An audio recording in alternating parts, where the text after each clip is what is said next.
Queen Elizabeth described a year in her life as annus horribilis, a horrible year.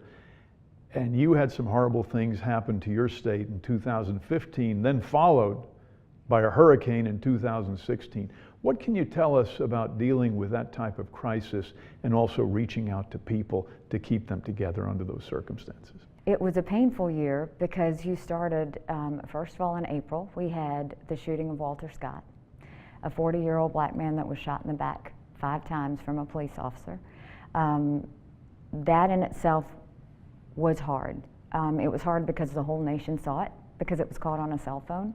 It was hard because we felt like we were betrayed by one of our own. But at the same time, we needed to not just tell the family we were sorry, we needed to do something about it. And so we had great relationships. I talked with the family, I talked with their attorneys, we talked to everybody, and we said, just give me a little bit of time. And 2 months to the day, we signed the first body camera bill in the country that allows all officers to wear, that requires all officers to wear body cameras. The second thing happened in June, and that was the Mother Emanuel tragedy. And it's one of those things where you couldn't comprehend what just happened. Here you had 12 very good people going to church, to a Bible study on a Wednesday night, like many South Carolinians do. But on this day, somebody else joined them.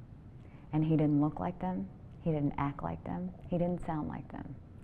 And instead of calling the police or throwing him out, they sat him down and they prayed with him for an hour. 9 of those people were murdered that day. 3 have to live with the memory of that tragedy. I knew my state was going to hurt. And I knew that I had to find a way that children would not be scared to go to church, that people would not rally around what was just a hate crime. And so we didn't have protests in South Carolina. We didn't have riots. We had vigils and we had hugs. And we reminded everybody that the best way to get through this is to take care of each other. And that's South Carolinians at their core. They all lifted up. They all did what they needed to protect each other. And then we had the 1,000-year flood. And that was in October, and that's when I asked God to move on in terms of tragedies. But in the 1,000-year flood, I mean, if you can imagine 24 inches in 24 hours, it was literally waking up to a state underwater. The entire state was underwater. And all I kept thinking was, how many did we lose? And so you look at that, and it's a time where you have to make things happen, and you have to respond to them in a way that is calm, but is immediately taking action so that they feel like they're going to be okay. Does a time like that bring home the definitional difference between being a politician and governing?